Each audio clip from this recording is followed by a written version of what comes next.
Bonsoir et bienvenue dans Soir 3.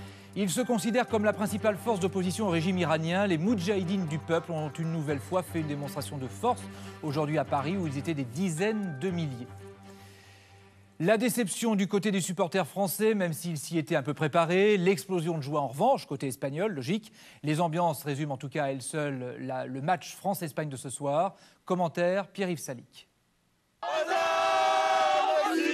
Franchement, on va aller en Iran maintenant, où le pouvoir n'est pas prêt de vaciller, tenu par les islamistes depuis des décennies. Les Moudjahidines du peuple, qui se revendiquent comme la principale force d'opposition, attendent, eux, d'être reconnus par la communauté internationale, en particulier par les États-Unis, qui les considèrent toujours comme une organisation terroriste.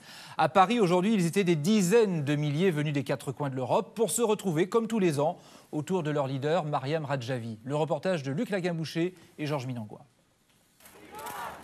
Plusieurs dizaines de milliers de personnes venues soutenir la résistance iranienne et un espoir immense qu'enfin les Moudjahidines du peuple d'Iran ne soient plus cataloguées organisation terroriste. Ce sont les États-Unis qui, les premiers, en 1997, les ont placés sur la liste noire. Ce seront les derniers à les en retirer, la Cour d'appel de Washington ayant donné jusqu'à octobre à Hillary Clinton pour le faire. Si tous les pays européens, y compris la Grande-Bretagne et la France, disent que ce ne sont pas des terroristes, que les seuls à les considérer comme tels sont les États-Unis et l'Iran, drôle d'association, on doit faire comme le reste du monde et les retirer de la liste. Comme chaque année, Mariam Radjavi, présidente de la résistance iranienne, rend hommage aux 120 000 Moudjahidines assassinés par le régime de Téhéran. Un chiffre effroyable qui n'a pourtant guère ému les chefs d'État et de gouvernement européens. Aucun n'a en effet pris l'initiative de retirer cette organisation de la liste terroriste. C'est la Cour de justice européenne en 2009 qui les y a contraints. Ce qui distingue les pays démocratiques, c'est que la justice fonctionne.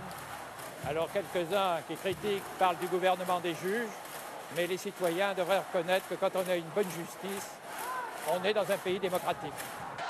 Depuis 1997, les Moudjahidines, ennemis jurés de Téhéran, se battent donc contre cette étiquette de terroriste. Une étiquette accolée à leur organisation par les Occidentaux pour tenter d'amadouer le régime iranien, évidemment en vain.